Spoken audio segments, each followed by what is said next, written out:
Buongiorno e benvenuti a Cosa c'è di nuovo di oggi, mercoledì 5 luglio.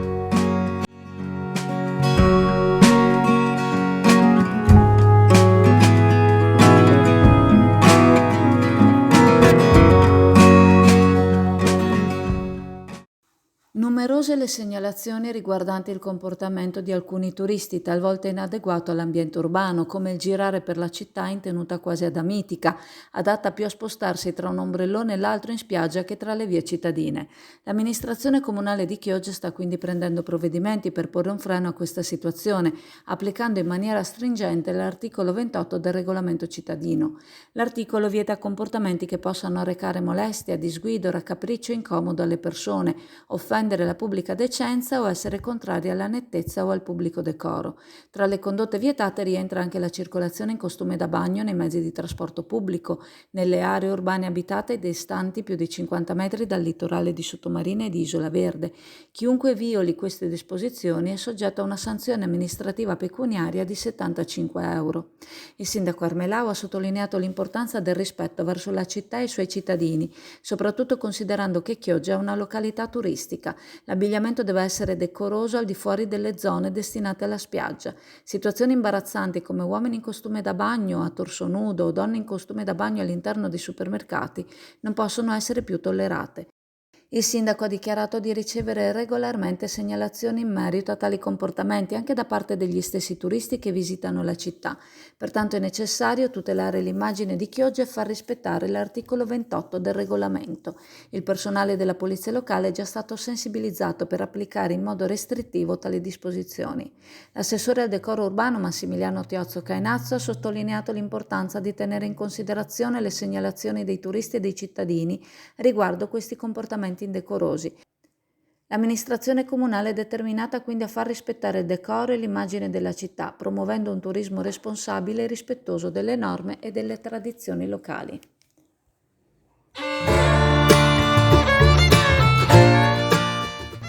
Zaini, grembiuli, quaderni, astucci, tombolini, testi scolastici e poi ancora evidenziatori, brush pen, Eastpak 7, Invicta, penne, colle. Trovi tutto, ma proprio tutto alla Cartoleria Pegaso.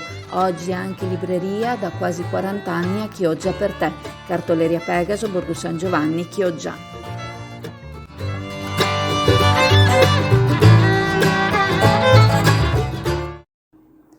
Nessuna novità per quanto riguarda l'imbarcadero che si trova sull'Usenzo lato sud, proprio di fronte alla Pista Rosa, uno dei luoghi di ritrovo preferiti dai ragazzi. Anche l'imbarcadero per un periodo è stato gettonato, piaceva ed era utilizzato, poi ha cominciato a perdere pezzi, aiutato forse da vandali che hanno contribuito a togliere le assi della pavimentazione per gettarle in acqua. Ora le tavole mancanti sono molte ed è fatto divieto di salirvi, anche se talvolta i ragazzi scavalcano la transenna e fanno gare di tuffi o semplicemente si tuffano in acqua. Sembra essere l'unico tra gli imbarcaderi risalenti alla stessa epoca ad aver fatto questa fine. Affacciato su un tratto di laguna dove non arrivano barche per il trasporto passeggeri ma solo barchini e piccole barche da diporto, non ha avuto il successo degli imbarcaderi affacciati al lato nord dell'Usenzo. Ma che utilità può avere nelle condizioni in cui si trova? Se non saranno fatti interventi di recupero, tra qualche anno avremo un ennesimo relitto, come il ponte parallelo a quello dei Cavanis, che a breve, dopo una ventina d'anni di degrado, finalmente sarà smantellato. Un intervento di recupero che costerebbe all'ente preposto, il magistrato alle acque di Venezia. Ma con che scopo, se fosse portato a termine? Perché si tuffino i ragazzi, che tra l'altro sembra essere vietato? Forse si tratta di una struttura priva di importanza strategica, almeno nella collocazione in cui si trova. Intanto continua a perdere i pezzi, diventando sempre più pericoloso.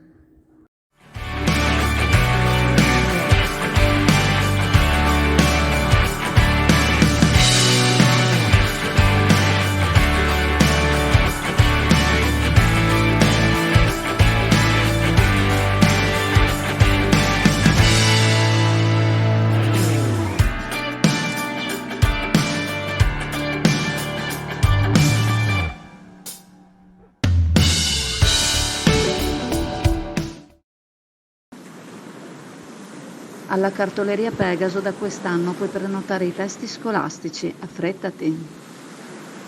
Nessuna novità apparente neppure per quanto riguarda il bar e il parco di competenza della città metropolitana di Venezia che si trova a Borgo San Giovanni, nell'area della cittadella delle scuole. Nonostante sia ancora chiuso, sebbene la concessione sembra sia stata consegnata, il luogo attrae comunque giovani, ragazzi e adulti che approfittano del fresco donato dagli alberi e dall'erba che cresce rigogliosa. Si sa che sia stata concessa, ma per il momento non sembra che i nuovi aventi diritto abbiano fretta di aprire.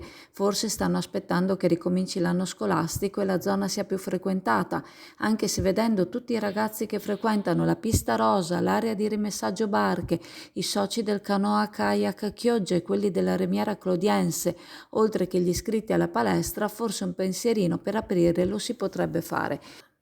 Intanto sembra si stia procedendo con lavori di sistemazione della controsoffittatura esterna, quella che era presente e ammaccata è stata intanto tolta e nuove attrezzature sono state posizionate al suo interno. Non resta che aspettare che tutto sia pronto e godersi appieno di questo parchetto adatto per tutte le età.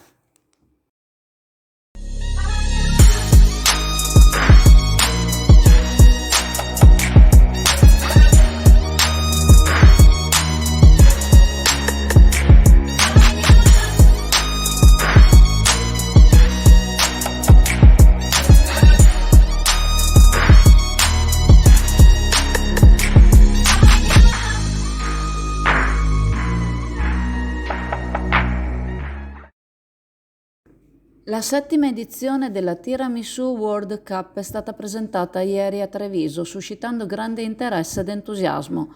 L'evento, che si svolgerà dal 5 all'8 ottobre del 2023, riunirà 310 concorrenti provenienti da tutta Europa, insieme a ospiti e influencer da tutto il mondo, per competere nella sfida più golosa dell'anno.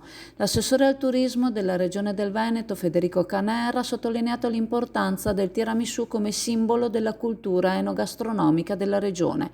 Questo dolce, originario di Treviso, è diventato un'eccellenza regionale, ha conquistato fama internazionale ed attira partecipanti da diverse parti del mondo, inclusi concorrenti provenienti dalla Thailandia e dall'India. Canera ha evidenziato come il turismo enogastronomico sia una delle strade principali per la promozione del territorio e la valorizzazione dei prodotti tipici locali. I piatti tradizionali come il tiramisù rappresentano vere e proprie ambasciate del Veneto e contribuiscono a creare un'esperienza turistica completa, in cui la cultura culinaria svolge un ruolo fondamentale. La Regione del Veneto sostiene l'evento sin dal 2017. Quest'anno prevede la presenza di stand espositivi nella suggestiva Loggia dei Cavalieri e un'area brandizzata con il marchio turistico regionale all'Orangerie di Piazza dei Signori. La Tiramisu World Cup rappresenta quindi un'opportunità per promuovere il territorio veneto, i suoi prodotti di qualità e la ricca tradizione culinaria, contribuendo allo sviluppo del turismo nel contesto regionale. La Tiramisu World Cup è un evento importantissimo per la città di Treviso, ma anche per tutto il Veneto, perché grazie a questo evento noi abbiamo spiegato al mondo che il tiramisù si fa a Treviso e quindi in Veneto, tra l'altro anche con prodotti tipici nostri, diremo a chilometri zero, ma soprattutto grazie alle manifestazioni che abbiamo fatto in giro per il mondo. Abbiamo fatto conoscere il territorio grazie alla promozione Veneto dell'End of Venice e soprattutto abbiamo chiesto a queste persone che hanno fatto le selezioni in Uruguay, in Brasile, di venire a fare la finale in Treviso e quindi in Veneto. E questo è il sistema promozionale migliore non solo per questo dolce, ma per tutto ciò che esso comporta, quindi identità, cultura del nostro popolo, ma soprattutto anche i prodotti tipici.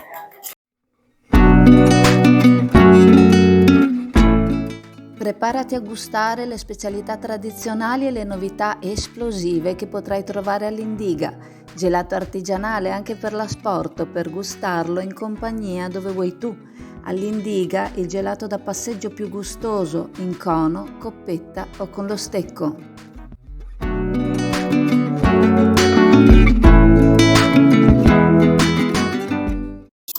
Sicuramente quanto è accaduto, diciamo, ha portato a maggiore attenzione a tutti i livelli, in particolare in loco con le guide turistiche, con l'informazione che viene sempre veicolata meglio anche rispetto al passato, quindi tutto ciò che è nella nostra disponibilità sia a livello regionale ma anche degli enti locali minori è stato fatto e si farà. Poi è ovvio che è difficile prevedere il verificarsi di certi fenomeni, perché purtroppo siamo sempre a rischio. Questo vale per la montagna, ma vale per qualsiasi situazione. Pensiamo a quanto è accaduto poco tempo fa in Romagna. Ecco, questo non è prevedibile, dobbiamo anche metterci in testa che non possiamo gestire la natura, questo è indubbio, però possiamo mettere in atto tutti quegli strumenti che preservano noi e anche i nostri turisti.